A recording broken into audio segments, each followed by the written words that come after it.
Hello everyone, मैं स्वागत करती हूँ आप सभी लोगों का आपके अपने चैनल जीएस बाय शुभा में। तो कैसे हैं आप सभी लोग? मैं आशा करती हूँ आप सब लोग बहुत अच्छे होंगे, एकदम स्वस्थ होंगे। तो चलिए गाइज, अब हम अपनी आज की केमिस्ट्री की क्लास पर आते हैं।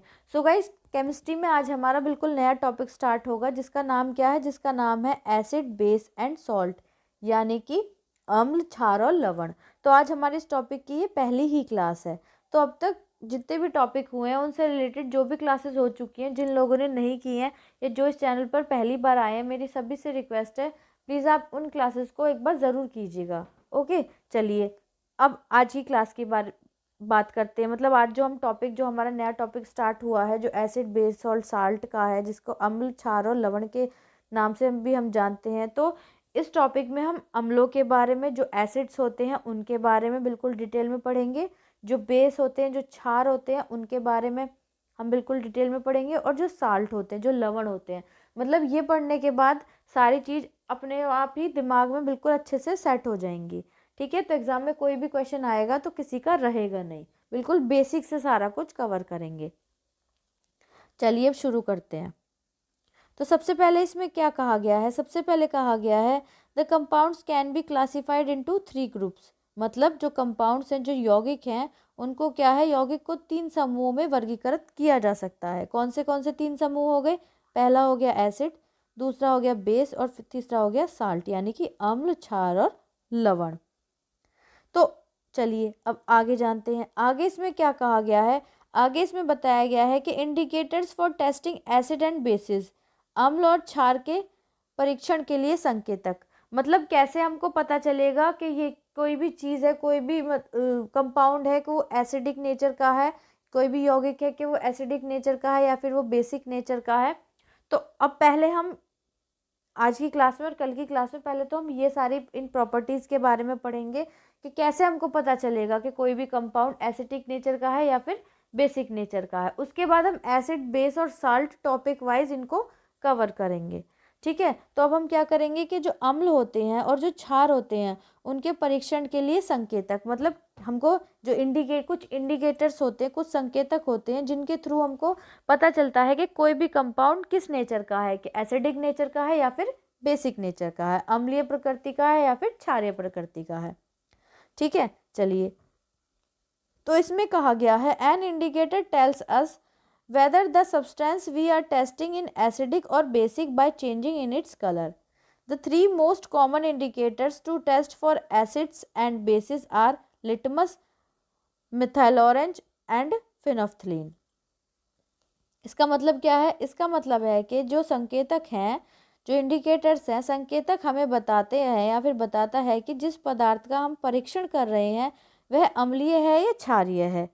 ठीक है, इसके रंग में परिवर्तन करके कैसे बताता है? जो संकेतक होता है, जो इंडिकेटर होता है, कोई भी पदार्थ जो है, कोई भी सब्सटेंस जो है जिसका हम क्या कर रहे हैं, परीक्षण कर रहे हैं, वो एसिडिक नेचर का है या फिर बेसिक नेचर का है, तो उसमें क्या है, उसमें कलर में चेंजेस होते हैं जिससे हमको पता चलता है कि एसिडिक नेचर का है या फिर बेसिक नेचर का है। अम्ल और क्षार के परीक्षण के लिए 3 सबसे आम संकेतक हैं। जो एसिड है और जो बेस है, उनको पता लगाने के लिए, उनके बारे में पता लगाने के लिए 3 इंडिकेटर्स हैं। एक तो होता है लिटमस, एक होता है मिथाइल ऑरेंज और एक होता है फिनोफ्थलीन। मतलब इन तीनों इंडिकेटर से हम किसी सब्सटेंस के बारे में ये जानकारी ले सकते हैं कि वो एसिड है या फिर बेस है या फिर एसिडिक नेचर का है या फिर बेसिक नेचर का है। ठीक है, इतनी बात क्लियर हो गई। चलिए नेक्स्ट आगे चलते हैं। आगे इसमें बताया गया है कि the most common indicator used for testing acids and basis in the laboratory is litmus. Litmus can be used in the form of litmus solution और in the form of litmus paper. It is of 2 types, blue litmus and red litmus. इसका मतलब क्या है? इसका मतलब है कि laboratory के अंदर, प्रयोगशाला में अम्लों और क्षारों के परीक्षण के लिए प्रयुक्त होने वाले सर्वाधिक सामान्य सूचक क्या है? सामान्य सूचक क्या है? लिटमस है। मतलब कि जो प्रयोगशाला है, जो हमारी लेबोरेटरी है, उसके अंदर अम्ल और क्षार के जो परीक्षण होता है, अम्ल और क्षार के बारे में, मतलब एसिड और बेस के बारे में जो भी परीक्षण होता है, तो उसके लिए प्रयुक्त होने वाला जो सर्वाधिक सामान्य सूचक है। सबसे ज़्यादा किसको यूज़ करते हैं? लिटमस पेपर को। एक तरीके का पेपर होता है, लिटमस को यूज़ करते हैं, या फिर हम कह सकते हैं कि सामान्य सूचक लिटमस है। लिटमस का उपयोग लिटमस विलयन के रूप में या लिटमस पेपर के रूप में किया जा सकता है। जो लिटमस है उसका यूज़ हम मतलब लिटमस सॉल्यूशन के फॉर्म में, या फिर लिटमस का एक पेपर होता है, लिटमस पेपर की फॉर्म में भी हम इसका यूज़ कर सकते हैं। तो ये जो लिटमस होता है ये दो टाइप का होता है। तो पहला क्या है? नीला लिटमस, और दूसरा क्या है? लाल लिटमस।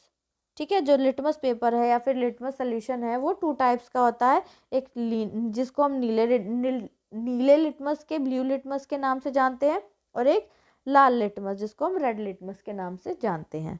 ठीक है, आई होप इतनी बात आपको क्लियर हो गई होगी। चलिए आगे चलते हैं। आगे इसमें क्या बताया गया है?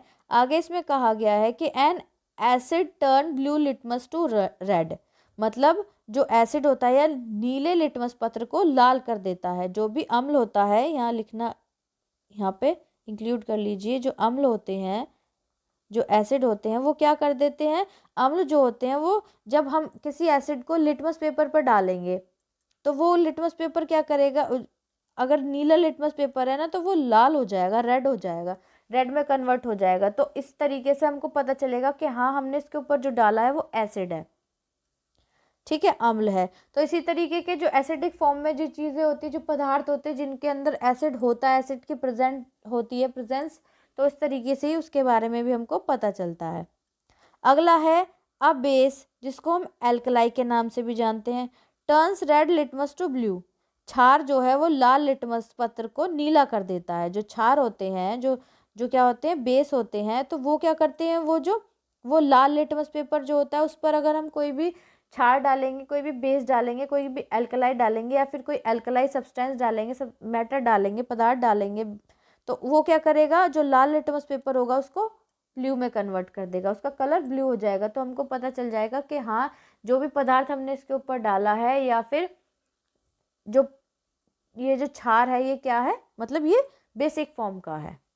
ठीक है, चलिए अब आगे चलते हैं। आगे इसमें क्या बताया गया है? आगे एग्जाम्पल के थ्रू समझाया गया है।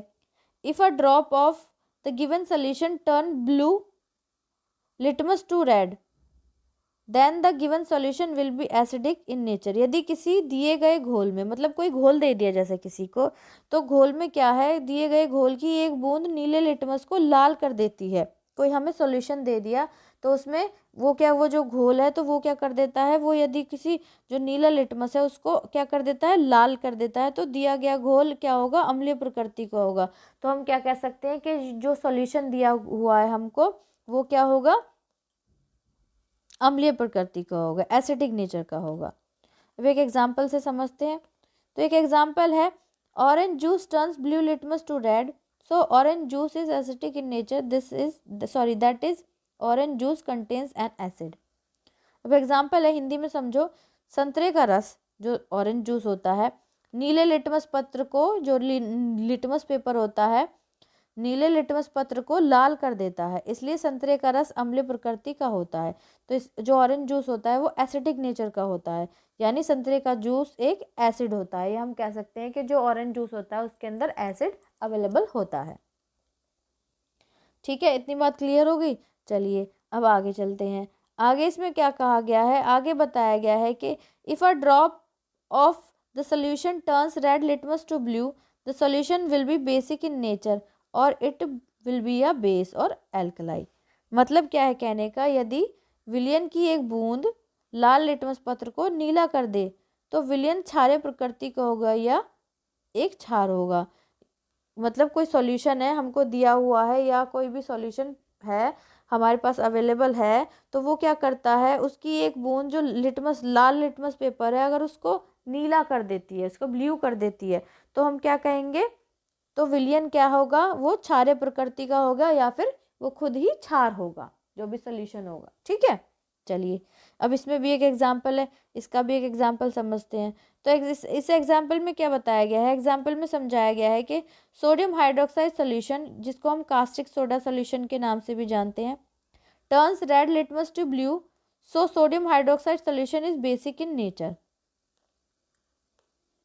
क्या कहा गया है, जो सोडियम हाइड्रोक्साइड का घोल होता है जिसको हम कास्टिक सोडा घोल के नाम से भी जानते हैं, तो वो क्या करता है, लाल लिटमस को, कोई भी लाल लिटमस पेपर है या फिर लाल लिटमस सॉल्यूशन है, उसको क्या करेगा, वो नीला कर देता है। इसलिए जो हम कह सकते हैं कि जो सोडियम हाइड्रोक्साइड का घोल है वो क्षारीय प्रकृति का होता है। ठीक है, तो इतनी बात आपको समझ आ गई होगी। अभी इसमें और भी रह रहा है काफ़ी सारा, जो हम क्या करेंगे नेक्स्ट क्लास में पढ़ेंगे।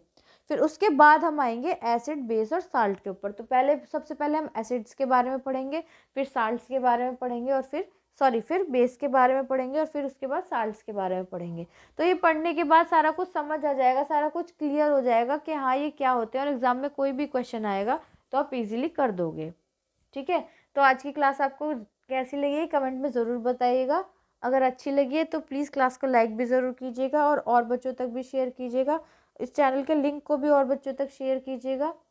अगर आप इस चैनल पर नए हैं, पहली बार आए हैं, तो प्लीज़ चैनल को सब्सक्राइब ज़रूर कीजिएगा और बेल आइकन को भी प्रेस कीजिएगा, ताकि जब मैं वीडियो अपलोड करूं तो आप लोगों तक नोटिफिकेशन आ जाए और आप लोग अपनी पढ़ाई को कंटिन्यू कर सकें। सो गाइज़, आज के लिए इतना ही है। अब मिलते हैं कल की क्लास में, तब तक के लिए थैंक यू सो मच।